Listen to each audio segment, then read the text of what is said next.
The Northwest High Court has heard how a mother only found out her son was murdered 2 weeks after it happened. Pre-sentencing proceedings against two men convicted of murdering Matlamola Moshweu continued today.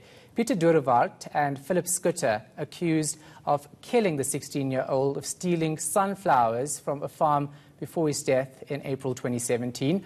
Moshweu's mother took the stand saying she's unable to accept that her son is gone. Our reporter Malungelo Boy attended proceedings and joins me now live from Mahikeng. Malu, of course, a very emotional day hearing from the mother. That's right, Shahan. In fact, Agnes Moshweu was on the stand for about 5 hours, where she detailed how she was hurt by the news that her son had been killed. In fact, she'd gone as far as to say she is still hurt and is in pain, and she still hasn't accepted that her son is gone. She told the court, Shahan, that her 6 other children were also battling to deal with the loss of their siblings. She also told the court she finds it difficult because the accused or the convicted murderers, that's Peter Durewald and also Philip Skutter, have showed no remorse, and also the fact that her son was killed for a sunflower.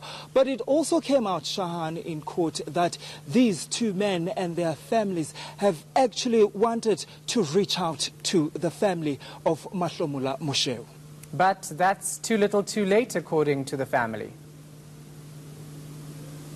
That's right. In fact, Agnes Moshweu said these men had ample time to reach out to the family. Why now? In fact, she's gone as far as to say she won't accept anything that they're saying to her. She doesn't want to meet with them. And that's when the defense actually has been telling the court and Mrs. Moshweu that they had actually tried to reach out to her through the state because the two men wanted to offer their condolences and also to tell her, Shahan, that they regret the loss of her son, and that the mothers of these two men wanted to meet with her and her family to offer their support to her, but also to tell her that they understand what she's going through. Mrs. Moshweu was clear that she actually is not interested whatsoever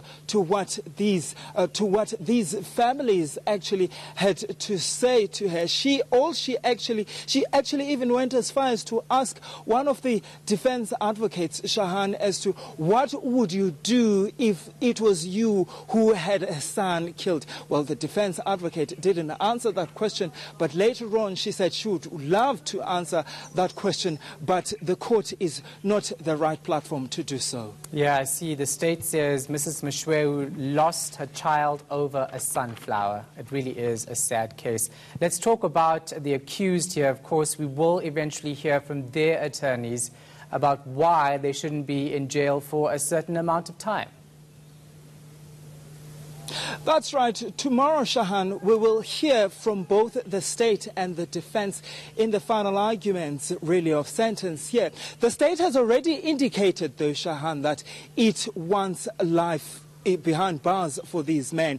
That's also what the father of this young man want. I was talking to the father of Matlamola Moshweu about an hour ago, asking him actually that we are near the end of this case. What is it that he'd want to see? He was clear that he wants these men to spend the rest of their lives in jail because he has lost a son in all this over a sunflower. And of course, Shahan, I've also tried to speak to the families of both Philip Skutter and Peter Durewald. Well, they refused to speak to me, Shahan. They said they would not speak to journalists any time, and they won't be speaking to journalists on this matter, never.